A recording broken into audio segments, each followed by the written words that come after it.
भारत की बेटी हूँ मैं, देखो मेरी शान। जीवन के हर क्षेत्र में किया देश का नाम। तूफानों से लड़कर ही खुद को सबल बनाया है। अबला नहीं सबला हूँ मैं, कोई रोक न पाया है। ऊंची उड़ान भरकर मैंने सबको ये दिखलाया है। बेटी को तुम कम मत समझो, बेटों सा फर्ज निभाया है। नमस्कार, सत श्री अकाल, आदाब। मैं आपकी अपनी होस्ट और दोस्त दीपशिखा स्वागत करती हूं आपका आपके अपने प्रोग्राम में जिसका नाम है भारत की बेटी। जी हाँ, भारत की बेटी हमारा एक छोटा सा प्रयास है, एक छोटी सी कोशिश है जिससे हम बच्चियों को, महिलाओं को सजग कर सकें, उन्हें आत्मनिर्भर बनने का मौका दे सकें। भारत की बेटी के हर एपिसोड में हमारी मुलाकात होती है कुछ ऐसी बच्चियों से, कुछ ऐसी महिलाओं से। हम जानते हैं उनके सफ़र की कहानी, उनके रियल लाइफ एक्सपीरियंसेस, उनकी मोटिवेशनल एक्सपीरियंसेस। कोशिश करते हैं कुछ ऐसे सवालों के जवाब ढूंढने का, कुछ ऐसी दुविधाओं के हल खोजने का जिनसे प्रेरणा लेकर आप अपने जीवन में एक सही दिशा और सही विकल्प का चुनाव कर सकें। अगर अभी तक भी आपने हमारे चैनल को सब्सक्राइब नहीं किया है तो अभी हमें सब्सक्राइब करें, लाइक करें, शेयर करें और कमेंट कर कर अपने कीमती सुझाव हमसे शेयर ज़रूर करें। जी हाँ, और बेल आइकन को भी प्रेस करना ना भूलिएगा जिससे आने वाले समय में हमारे प्रोग्राम भारत की बेटी से जुड़े हर नोटिफिकेशन, उसके एपिसोड्स की जानकारी आप तक पहुंचती रहे।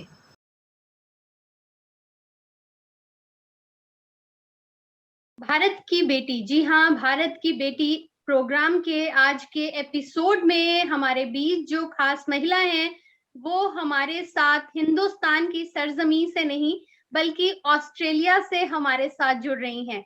हमारे साथ हैं आज सुचिता जी जो कि एक बैंकर हैं और ऑस्ट्रेलिया में ही कार्यरत हैं। Suchita ji, we welcome you on the show. Thank you Deepshikha ji. Thank you so much ma'am. मैं समझ सकती हूँ आपका शेड्यूल भी बहुत बिजी होगा और समय का तो जो फर्क है वो तो है ही, तो उसके बावजूद भी आपने समय निकाला और हमारे साथ जुड़ी, उसके लिए बहुत बहुत धन्यवाद। Thank you. नहीं, आई थिंक मुझे थैंक यू बोलना चाहिए कि आपने मुझे ये opportunity the. I think I should be very thankful. Thank you so much for inviting me.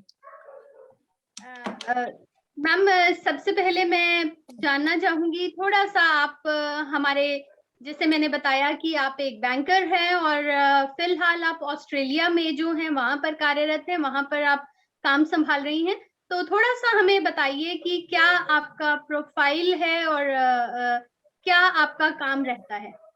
हाँ जी, तो जैसे आपने बताया मैं बैंकिंग में हूँ, पर जो मेरा प्रोफाइल है मैं बिजनेस एनालिसिस में हूँ। तो बिजनेस एनालिसिस का मैं अगर आपको बहुत सिंपल टर्म्स में अगर सिखाऊं बताऊं कि मैं क्या करती हूँ, तो बेसिकली जैसे अगर हम अब प्रोफेशन से दूर होकर लेट्स से कि अगर हमने अपने घर में हमने कुछ एक नया रूम डिजाइन करना है, तो हम उसके लिए कुछ हम एक्टिविटीज करते हैं, राइट? हम सोचते हैं कि हम कौन सा सोफा रखेंगे, हम कौन सा पेंट करवाएंगे, कौन सी वॉल हैंगिंग रखेंगे, फिर हमें कहाँ से ये चीजें अच्छी मिलेंगी, किसी क्वालिटी अच्छी होगी, तो हमारे ये सारी हमें एनालाइज करनी होती है, राइट? तो बेसिकली हम जो कंपनी में भी हमारे ऐसे ही प्रोजेक्ट्स होते हैं। जब भी हमें कंपनी में कुछ चेंज लाना होता है, जैसे बैंकिंग में अगर हमें कुछ चेंज लेके आना है, तो प्रोजेक्ट्स बनते हैं। प्रोजेक्ट्स होते हैं जैसे अगर हमें कुछ भी इम्प्लीमेंट करना है, कोई चेंज लेके आना है कि एक नया कस्टमर हमारे बैंकिंग में जुड़ा है जो कि बहुत बड़ा कस्टमर है, तो उसकी जो स्पेसिफिक रिक्वायरमेंट्स है हमें समझना है कि उसकी क्या रिक्वायरमेंट्स हैं, तो हम उसके लिए एक प्रोजेक्ट बनाते हैं। और जो बिजनेस एनालिसिस का रोल रहता है वो ये रहता है कि हम उन सारी रिक्वायरमेंट्स को अच्छे से समझें कि उसको क्यों इम्प्लीमेंट करना चाहिए, उसकी कितनी कॉस्ट लगेगी, कितना टाइम लगेगा। तो वो बेसिकली हमारा एक रोल रहता है। और हमारे एनालिसिस के बाद फिर हमें ये भी इंश्योर करना होता है कि जो बाकी सारी टीम्स हैं, बैंक है, उन सबको वो समझ आ सके कि ये चेंज हम क्यों कर रहे हैं। जी, जी। तो जैसे आपने बताया कि एक जो मैम एक धारणा जो बनी होती है, एक जो मन में होता है वो यही होता है कि अगर आप बैंक में काम कर रहे हैं तो शायद सिर्फ पैसे के लेन देन से ही जुड़ा हुआ कुछ काम होगा, लेकिन ये भी एक आप जब इस बैंकिंग में जाते हैं तो बहुत से नए नए आयाम जो है, बहुत सी अलग अलग फील्ड जो है वो इसके साथ जुड़ जाती हैं। तो मैम ये हाँ जी। इसकी शुरुआत जो है आपके इस प्रोफेशन की, ये किस तरह से हुई और आपने क्या कैसे आपने इस फील्ड में जो है वो कदम रखने का सोचा? हाँ जी, मैं एक्चुअली जब इस इंटरव्यू के लिए सोच रही थी कि मैं अ, मतलब I just went back 15 years back, तो मैं ये सो बेसिकली हुआ ये था कि मैं बैंकिंग में थी और मैं बैंकिंग में फ्रंट एंड जॉब में थी। तो बेसिकली जो मेरी जॉब मैंने करियर स्टार्ट किया था, वेरी इनिशियल करियर जो मेरा स्टार्ट हुआ था वो एक जो बैंकिंग के कैशियर से हुआ था, राइट? बट मुझे कहीं न कहीं जब मैं वो जॉब कर रही थी मुझे लगा कि यार मैं नहीं कर पाऊँगी ये। और उस वक़्त बैंकिंग में भी आप अगर आप देखें जो रिटेल बैंकिंग कहते हैं, रिटेल बैंकिंग में बहुत सेल्स के टारगेट्स और ये सब चीज़ें भी होती हैं। जो मुझे ऐसा लगा कि शायद मैं नहीं कर पाऊँगी, मतलब मेरे को आई डोंट एन्जॉय दैट। मुझे सेल्स इतना आई डोंट फील दैट कि मैं शायद उसके लिए अच्छे से मैं वो कर पाऊँगी, राइट? तो क्योंकि मेरी स्किल्स वो नहीं है, राइट? मैं एन्जॉय नहीं करती हूँ सेल्स को, या मैं कैशियर में कैश काउंट करना या कुछ, मैं एन्जॉय नहीं कर रही थी वो चीज़। So I was looking for change. At that time, fortunately, or unfortunately, or whatever, I made I got engaged as well, and then my husband joined a company, IT company, and उनकी company में एक job opportunity निकली business analyst की। तो he said कि just apply. तो I told him, मैंने उनको बोला कि मेरा कोई उसमें एक्सपीरियंस भी नहीं है और मैंने ये कभी कुछ इसकी पढ़ाई भी नहीं करी है स्पेसिफिकली इसकी, तो जी, मुझे क्यों लेंगे? तो ही सेड कि अभी वो लोग सिर्फ ये स्किल देख रहे हैं कि उन्होंने कि किसी ने बैंकिंग का कुछ काम किया हो, जो बैंकिंग जी, समझ सके, उस जी, वो अप्लाई कर सकते हैं। तो मैंने अप्लाई किया, इंटरव्यू क्लियर हो गया। एंड हाँ, तो उसके तब मैंने वो कंपनी जॉइन की। When I joined that company I realised that हाँ, अब मुझे ठीक लग रहा है, थोड़ा काम मुझे अच्छा लग रहा है, एनालिसिस का काम है, आई एम एन्जॉयिंग। मुझे ऐसे काम नहीं पसंद थे कि बहुत सारे कस्टमर से डील करना है, मैं वो I didn't enjoy that work earlier in bank. So that's how I got to know कि मुझे इसी प्रोफेशन में रहना है। ओके। मैम जैसे आपने बताया कि आपने बैंकिंग से ही आपने शुरुआत करी, तो थोड़ा-सा अगर जो भी बच्चियाँ या इस प्रोग्राम को देख रही हैं, उनको एक सिर्फ़ एक बताने के लिए कि ये जो शुरुआत है बैंकिंग प्रोफ़ेशन में, अगर कोई बच्चे आना चाहें, बहुत से बच्चे हैं जो तैयारी करते हैं, एग्ज़ाम्स क्रैक करते हैं, इंटरव्यूज़ क्रैक करते हैं इसमें आने के लिए। तो वो भी बताइए कि क्या स्ट्रीमलाइन एजुकेशन जो है वो कौन किस तरीके की पढ़ाई जो है या किस तरीके से उनको अपना एक शेड्यूल बनाने की ज़रूरत? सी आजकल तो काफ़ी कोर्सेज़ आ गए हैं और काफ़ी जो प्राइवेट बैंक्स हैं वो भी काफ़ी ग्रेजुएट कोर्सेज़ वगैरह करते हैं। तो आई रिमेंबर मेरा ब्रदर इन लॉ है, उसने आईसीआईसीआई बैंक से कुछ कोर्स किया था एंड देन उनको एकदम डायरेक्ट प्लेसमेंट आईसीआईसीआई बैंक में मिल गई थी। सो कुछ जी, private banks like ICICI bank वगैरह कोर्सेज़ करते हैं, ऐसे स्पेसिफिकली बच्चों को ट्रेन करते हैं एंड देन उनको बैंक में ही प्लेसमेंट दे देते हैं। तो एक जी। वो रूट होता है बैंक में आने के लिए। सेकेंडली पब्लिक सेक्टर बैंक्स के तो एग्ज़ाम्स वग़ैरह होते हैं। जी, अब मुझे सॉरी याद नहीं है कि कौन से एग्ज़ाम्स होते हैं, बट दे हाँ, आई डोंट मुझे आई डोंट हाँ, remember what they are called, but हाँ, देयर आर प्रॉपर एग्ज़ाम्स उसके। अ, बाकी आई थिंक आफ्टर ग्रेजुएशन आप बैंकिंग में आ सकते हैं। हर बैंक का जॉब पोस्टिंग्स जो निकलती हैं उसमें अप्लाई करके यू कैन आप आ सकते हैं। अगर आपका प्राइवेट बैंक है तो उसमें आना थोड़ा आसान हो जाता है। पब्लिक सेक्टर बैंक जी। में थोड़ा-सा मुश्किल है आपका आने क्योंकि आपको कुछ एग्ज़ाम्स क्लियर करने होंगे। मैम जैसे है बच्चे जो हैं कोई मेडिकल या नॉन मेडिकल या कॉमर्स लेते हैं, आर्ट्स लेते हैं, तो क्या इसके लिए भी ज़रूरी है कि बच्चे जो कॉमर्स ले रहे हैं 11वीं 12वीं के दौरान वो ही इस चीज को आगे परस्यू कर सकते हैं, नहीं, या आर्ट्स लेने वाले या कोई भी बच्चे जो हैं, अगर उनकी रुचि है इस फील्ड में आने की, तो वो इसमें एंटर कर सकते हैं? एक्चुअली कॉमर्स बैकग्राउंड प्रेफर्ड होता है, बट जी। ओवरऑल मैंने बैंकिंग में मैं कितने सारे लोगों से मिली हूँ जिनका साइंस बैकग्राउंड है एंड देन वो फिर बैंकिंग में आ गए हैं, या आर्ट्स बैकग्राउंड के लोग बैंकिंग में आ गए हैं। ऐसा कुछ प्री कंडीशन मुझे इतना नहीं दिखा है, but on at the same time हमें ये भी याद रखना है कि कंपटीशन बहुत ज़्यादा है, जी। राइट? सो हर एक फील्ड में कंपटीशन बहुत ज़्यादा है। अगर हमें एक क्लैरिटी है, एक थॉट प्रोसेस है कि हमें किस फील्ड में जाना है, तो हमें उसी हिसाब से उसकी पढ़ाई करनी चाहिए, और कुछ जो उसके डिप्लोमा वगैरह डिप्लोमा कोर्सेज़ होते हैं बैंकिंग के, स्पेसिफिकली डिप्लोमा कोर्सेज़ हैं जैसे जेईआईबी और सीआईबी, आप वो कर सकते हैं ताकि आपको प्रेफ़रेंस मिले और आप अपने करियर में थोड़ा आगे बढ़ सकें। जी। तो मैम, जैसे अब आप ऑस्ट्रेलिया में हैं, वहाँ पे आप काम सँभाल रही हैं।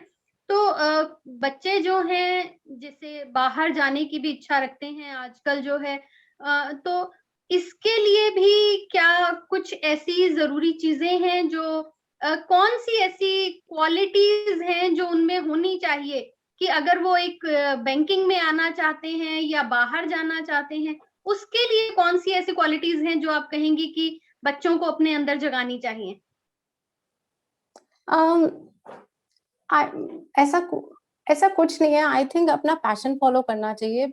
मेरे ख़्याल से किसी भी बच्चे को ये नहीं सोचना चाहिए कि हमें बाहर जाना है तो हमें ये पढ़ना होगा, या मेरे ख़्याल से पहले ये भी नहीं सोचना चाहिए कि हमें बैंकिंग में जाना है तो हमें क्या पढ़ना होगा। पहले बच्चों को ये देखना चाहिए और ये समझना चाहिए कि उनकी स्किल्स क्या हैं, वो क्या एन्जॉय करते हैं। जैसे मैंने आपको जी। पहले कहा कि मैं अपनी पर्सनैलिटी को देखकर मुझे ये समझ में आया, जितना मैं अपने आप को समझी, कि मैं सेल्स नहीं एन्जॉय करती हूँ। मैं शायद ऐसा काम भी नहीं एन्जॉय करूँगी जो मुझे सेम काम हर रोज़ करना पड़े। तो मुझे लगा मैं रिटेल बैंकिंग में शायद मैं नहीं मतलब मैं नहीं एन्जॉय कर पाऊँगी, और मुझे यहाँ से निकल के कुछ और ट्राई करना चाहिए, राइट? तो आप सबसे पहले मैं ये कहना चाहूँगी कि आप अपनी पर्सनैलिटी समझिए कि आपको क्या अच्छा लगता है? अगर आपको सेल्स अच्छी लगती हैं, आपको कुछ एनालिसिस का काम पसंद है, आपको ऐसा पसंद है, कुछ कुछ लोग मैथ्स में बहुत शार्प होते हैं, डाटा में बहुत शार्प होते हैं, तो उसके बहुत प्रोफेशंस हैं। तो पहले अपनी पर्सनैलिटी एनालाइज़ करके देन आप सोचो कि आपके कौन से प्रोफेशंस आप कर सकते हैं। जैसे बिज़नेस एनालिसिस के प्रोफेशन के लिए अगर मैं आपको बताऊँ कि क्या स्किल्स चाहिए, तो बहुत सिंपल स्किल्स हैं, और सिंपल स्किल्स में मतलब इट्स लाइक कि आप क्वेश्चंस पूछ सकें, बहुत सिंपल स्किल है। सेकंड स्किल ये है कि आप डॉक्यूमेंट अच्छा कर सकें, आप अपने काम को अच्छे से प्रेज़ेंट कर सकें, सबको दिखा सकें। अगर वो चीज़ आप एन्जॉय करते हैं, तो आप इंडिया में रहें या बाहर रहें, कोई मैटर नहीं करता ना, वो चीज़ आपको काम मैटर करता है बेसिकली, बट कहाँ रह रहे हैं, वो मैटर नहीं करता मेरे ख्याल से। जी, जी। तो मैम, जैसा कि अभी हम पिछले दिनों काफ़ी बहुत समय से भी हम इस चीज़ से गुज़र रहे हैं, ये है कोविड से जो हम लोगों की सबकी ज़िंदगी में जो है बहुत से बदलाव आए हैं, बहुत से चेंजेज़ आए हैं, रूटीन में भी, पर्सनल लाइफ़, प्रोफ़ेशनल लाइफ़। तो आपका कैसा एक्सपीरियंस रहा इस दौरान का? अ, बहुत मुश्किल था, बट कोविड से ये भी हम कह सकते हैं कि हमने काफ़ी घर से काम करना शुरू कर दिया, जो कि बहुत बड़ा पॉज़िटिव है। फिर अगर बच्चे घर पे हैं तो एट लीस्ट हम भी घर पे थे, जो कि बहुत मुश्किल था काम करना, but still to appreciate at least हम घर से काम तो कर पा रहे थे, टेक्नोलॉजी को यूज़ तो कर पा रहे थे। देखा जाए तो काम हम ज़्यादा ही कर रहे थे, राइट? क्योंकि हम टेक्नोलॉजी को यूज़ कर रहे थे, और कॉल्स वगैरह में भी हम जा पा रहे हैं, और सब ऑन द वे, हम अगर हम घर से बाहर हैं तब भी हम कॉल्स ले पा रहे हैं। तो एक तरीके से कोविड ने काफ़ी चीज़ें हमें सिखाई हैं। फर्स्ट हमें ऑर्गनाइज़ कैसे करना है, प्लान हम सारा अपना काम अच्छे से करें ताकि हम घर भी और बाहर का काम ऑफ़िस का काम अच्छे से मैनेज कर पाएँ। जी। जी। तो मैम, इस दौरान जैसे आपकी प्रोफेशनल लाइफ भी है, आप घर भी संभाल रही हैं। तो ये दोनों जो काम हैं आपके, आप इसमें बैलेंस कैसे कर पाती हैं? कैसे तालमेल बिठा पाती हैं? कभी-कभी थक जाती हैं या फिर से अपने आप को हिम्मत देकर फिर से उठ खड़ी होती हैं? आई थिंक 2 चीज़ें इम्पोर्टेंट हैं। डेफ़िनेटली फर्स्टली आपने कहा कि थक जाती हैं या नहीं थकती हैं या फिर से खड़ी हो जाती हैं, तो आई थिंक वो तो थकना तो है ही, राइट? मेरे ख़्याल से being a mother as well I feel कि जब आपका बच्चा पैदा होता है उससे 6 टिल द टाइम वो 3 या 4 साल का हो जाए, आप अपनी नींद पूरी नहीं ले सकते हैं ना? नहीं। तो उसके बाद मुझे लगता है कि अब मेरी आदत ही छूट गई है। सो ऑब्वियसली हम थकना तो है ही, बट उससे ज़्यादा 2 चीज़ें इम्पोर्टेंट है, वन इज़ प्लानिंग। तो आप कुछ भी अगर आपने करना है तो यू हैव टू प्लान। तो मेरी डायरी रहती है मेरे पास हमेशा और मेरे काम लिखे रहते हैं उसमें कि मुझे क्या करना है, उसी में ऐड होते रहते हैं कि मुझे अच्छा घर का ये करना है, अभी दिवाली आ रही है तो ये प्लान करना है और अगर कुछ भी अगर है तो मेरी डायरी मेरा साथ देती है इस चीज़ में, उसके बिना मैं नहीं चल सकती हूँ। सेकंड आई थिंक इम्पोर्टेंट ये है कि अगर आपको किसी भी चीज़ में टाइम लग रहा है करने में, तो द बेस्ट थिंग इज़ कि आप लोगों से पूछें कि वो कैसे कर पा रहे हैं ना? तो अगर जैसे for example a very simple example is कि अगर मुझे घर की सफाई में टाइम लग रहा है, तो सबसे आसान आजकल रोबोट्स वग़ैरह क्लीनिंग के लिए जैसे यूज़ हो रहे हैं, तो अपने फ्रेंड्स से अपने और नेटवर्क से कोलीग्स से पूछो कि आप कैसे मैनेज कर रहे हो? तो उनसे सीखने को भी काफ़ी चीज़ें मिलती हैं। तो मेरे ख़्याल से लोगों से पूछने में काफ़ी हेल्प मिलती है और थर्ड इज़ की use of technology. As much as possible मेरे को लगता है कि हमें टेक्नोलॉजी का यूज़ करना अम, बहुत ज़रूरी है। जैसे आज के टाइम पे हमें बहुत फैसिलिटीज़ मिली हुई हैं। रोबोट्स हैं, हमारे पास कंप्यूटर्स हैं, फ़ोन है, उस टेक्नोलॉजी का मैक्सिमम हमें यूज़ करें, तो हमें काफ़ी चीज़ें हम आसान अपने लिए ही कर लेंगे। जी, बिल्कुल। तो मैम जैसे मैंने कहा कि आप कभी-कभी थक भी जाती होंगी, तो ऐसे में अपने रूटीन से निकल कर आप डिस्ट्रेस कैसे करती हैं अपने आप को? क्या-क्या करती हैं अपने खाली समय में? अ, एक्चुअली डिपेंड करता है कि क्या उस टाइम पे मूड हो, तो जनरली म्यूज़िक या जनरली वॉक के में च अपनी बेटी को लेके पार्क चली जाती हूँ या even reading books with her. तो ऐसा कुछ फिक्स नहीं है बट मूड पे डिपेंड करता है कि what do I want to do at that time. Okay. Ma'am अब मैं बात करूँगी कि जैसे समय है, समय के हिसाब से ऐसी मैं हिंदुस्तान की ही बात करूँगी कि आप कौन-सी ऐसी चीज़ें हैं, कौन-सा ऐसा बदलाव है, कोई डायनामिक चेंज जो आप आशा करती हैं कि अब ये समय है इस बदलाव को लाने का? um, I think I think definitely समय आई मीन अगर आपने आपने जो क्वेश्चन पूछा कि समय है बदलाव लाने का, तो मुझे लगता है हर समय ही बदलाव आता ही आता है। तो बदलाव तो आएगा ही आएगा, राइट? मेरे ख्याल से हमें अपने अंदर जो बदलाव लाना है, हमें उसपे जी, फ़ोकस करना चाहिए जी। एंड डेफ़िनेटली आप अपने एक थोड़ा-सा आप अपने क्वेश्चन को थोड़ा-सा मुझे थोड़ा-सा विस्तार में बताइए कि आप क्या पूछना जी, चाह रहे मैं हैं ऐसा इसमें? कौन-सा जैसे हम सोसाइटी में देखते हैं, रोज़मर्रा हुँ, की हुँ। ज़िंदगी में हमें कोई ऐसी समस्या नज़र आती है, कोई वुमेन एम्पावरमेंट से जुड़ी हुई या कोई जो बाहर वॉयलेंस है बच्चियों को लेकर, उसको लेकर कुछ ऐसा आपको लगता है कि हाँ, लड़कियों को अब हमें इस तरह से और जागरूक करने की ज़रूरत है पढ़ाई से जुड़ा हुआ या सेल्फ डिफेंस से जुड़ा हुआ, ओके, कोई ओके। भी ऐसी चीज़ जो कि अब ज़रूरी है हुँ, हुँ, करनी? हुँ। या जी। थैंक यू फॉर एक्सप्लेनिंग मी कि आप क्या क्वेश्चन पूछना चाह रहे थे। Thank you so much. So basically आप सही बोल रहे हैं और मैं ये यही बोलूँगी ये जो शुरुआत है और बदलाव है वो आपके घर से शुरू होता है। और आपने लड़कियों का बोला मुझे ये भी लगता है कि हमें अपने लड़कों को भी सिखाने की ज़रूरत है कि रिस्पेक्ट वुमेन और ये चेंज भी हमारे घर से ही आता है। जब हम छोटे होते हैं तो अगर हमारी मम्मी बोलती है कि लड़की को खाना बनाना आना चाहिए, तो उनको ये भी सिखाना चाहिए कि बेटे को भी खाना बनाना आना चाहिए। सिर्फ खाना बनाना सिर्फ लड़की का काम नहीं है और घर सँभालना भी सिर्फ लड़की का काम नहीं है। तो मुझे ये लगता है, मुझे हमेशा से ही ये लगा है कि हमारी जो कंट्री है, वो थोड़ी-सी यू नो लड़कों की तरफ झुकी हुई है। जी। तो वो माइंडसेट जो है वो हमारे घर से शुरू होता है। तो वो अगर हम हर पेरेंट लड़की अपनी बेटी और बेटे को इक्वल समझेंगे और बेटी को भी वही अपॉर्च्युनिटीज़ देंगे जो बेटे को दे रहे हैं, तो डेफ़िनेटली समाज भी बदलेगा और देश भी बदलेगा। जी, बिल्कुल और आपने बहुत ही अच्छी बात कही कि हमें दूसरों से अपेक्षा करने की बजाय हमें सबसे पहले अपने अंदर जो बदलाव लाना वो बहुत ज़रूरी है क्योंकि हम अपने आप से ही शुरुआत करें तो शायद हमारे आस-पास का जो माहौल है वो भी सुधरने ही लगेगा। तो हाँ मैम कोई जी। और मैसेज बच्चियों के लिए, महिलाओं के लिए, कोई और वर्किंग प्रोफेशनल्स के लिए आप कोई मैसेज देना चाहेंगी? आई थिंक मैं यही कहना चाहूँगी कि आप कभी ये मत सोचिए कि हम ये नहीं कर सकते, हम वो नहीं कर सकते।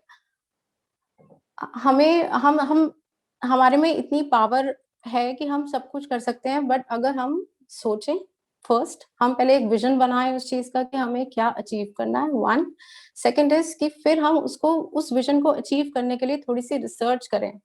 और आज की डेट में रिसर्च करना कोई मुश्किल बात नहीं है, आपको गूगल करना है एज़ अ फर्स्ट स्टेप। हमारे टाइम में जब हम लोग 10-15 साल पहले जब हमने करियर शुरू किया था, तब वो फैसिलिटीज़ नहीं होती थी, बट आज के टाइम पे फैसिलिटीज़ हैं, तो रिसर्च करने में टाइम नहीं लगेगा। तो आप रिसर्च कीजिए कि आपको क्या चाहिए और उसको अचीव करने के लिए आपको क्या क्या करना पड़ेगा एंड देन छोटे-छोटे स्टेप्स लेके प्लान बनाइए कि उसको कैसे अचीव करना है एंड देन आप अचीव करेंगे। तो विज़न बनाना एक बहुत ज़रूरी है, अपने सपनों का एक विज़न बनाना बहुत ज़रूरी है। जी, बिल्कुल सो मैम हमारे साथ जुड़ने के लिए आपका बहुत-बहुत शुक्रिया और हमारे साथ जुड़कर भारत की बेटी प्रोग्राम के साथ जुड़कर आपको कैसा लगा? और मुझे बहुत अच्छा लगा। आई होप कि मैंने क्वेश्चन्स ठीक आंसर्स आपको ठीक आंसर्स करे होंगे। सॉरी, मैं एक्चुअली थोड़ा-सा मीटिंग वगैरह में थी, तो एकदम से मुझे अपना माइंड इसमें मूव करना थोड़ा-सा मुझे डिफ़िकल्ट लग रहा था। But I hope it's okay. अगर कुछ भी आपको प्रॉब्लम है आए या कुछ तो प्लीज़ मुझे बता दीजिए। जी आपका बहुत-बहुत शुक्रिया हमारे साथ जुड़ने के लिए। हम समझ थैंक यू, सकते हैं, हम देख भी पा रहे हैं कि आप इस समय भी व्यस्त हैं। तो थैंक धन्यवाद। You, thank you, thank you. अगर आपको हमारा आज का ये वीडियो पसंद आया, आपको आज का ये इंटरव्यू अच्छा लगा, तो हमें सब्सक्राइब करें, लाइक करें, शेयर करें और कमेंट कर कर हमें अपने कीमती सुझाव ज़रूर दें। हम तहे दिल से इंतज़ार करते हैं आपके सजेशंस का और हम उन्हें चुनौतियों की तरह लेते हैं और कोशिश करते हैं आपकी उम्मीद पर, आपके भरोसे पर खरा उतरने का। भारत की बेटी के अगले एपिसोड में फिर से मुलाकात होगी एक और बेटी से, एक और ऐसी सशक्त महिला से या फिर एक स्टूडेंट से, जानेंगे उनके मन की बात। तब तक हमारे साथ बने रहिए, जुड़े रहिए, अपना ध्यान रखिए, सुरक्षित रहें, कोविड प्रोटोकॉल के नियमों का पालन करें। धन्यवाद।